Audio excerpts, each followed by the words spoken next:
Hello to my dear friends. It's Miss Anna here in our weekly church school lesson. This week we are looking at the beginning of the book of Acts, which is the book in the Bible that talks about the beginning of the church. Jesus has died and risen and has returned to heaven, and now it's the disciples' job to keep sharing the good news that Jesus brought. And so we're going to read a passage about how they chose a disciple. And it's kind of a funny way that they chose who would be another disciple. And I'm wondering if you guys have had any jobs. Maybe around the house helping out, there's a special thing that's your job. Or maybe some of you guys have helped out a neighbor and gotten paid to help. Or maybe you have some volunteer jobs, ways that you help out in your community and in your family. I've had all kinds of jobs. My very first job was as a babysitter. I've been a dance teacher, I've tutored, I've been a therapist, a director of children and family ministries. I even sold knives for a while. So I've done all kinds of different jobs. But the thing is, I found all those jobs in different ways. And each different job that I had taught me something different. I got to use different gifts and skills, and I learned new things. And the amazing thing is that God calls all of us in different ways. He doesn't have just one thing that all of us are going to do. We all get called in different ways to different things.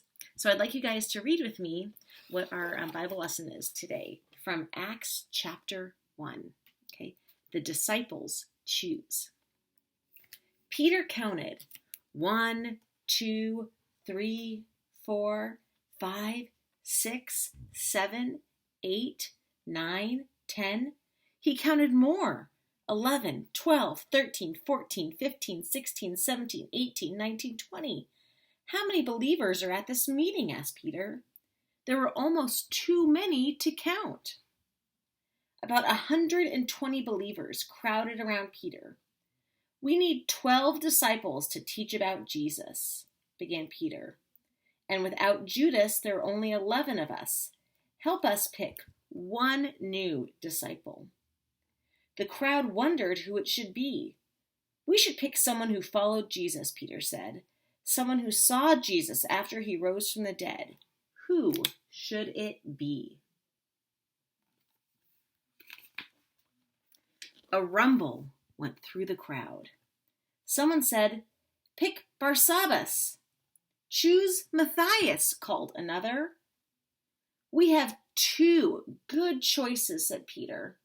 Barsabbas and Matthias are both followers of Jesus, but we can only pick one. Let's ask God to help us choose. All 120 believers and the 11 disciples prayed. Dear God, you know Matthias inside and out. You know Barsabbas inside and out. Please show us who you choose to be our new disciple. After praying, the 11 disciples cast lots.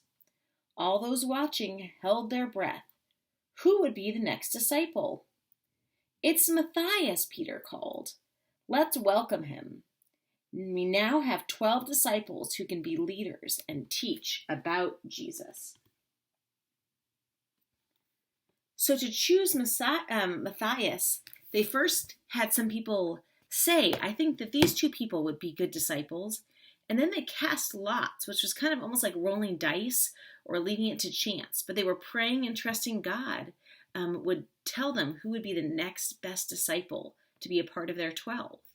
So there are lots of different ways that people listen for God's word and listen for the way that God is calling people to new jobs. So this week, I want you guys to think about, how are you listening for God? What are ways that you guys know God wants something for you or is calling you to something in your life? Why don't you think about that next time you see me? I'd love to hear ways that you can listen for God in your life. I'll see you soon. Bye.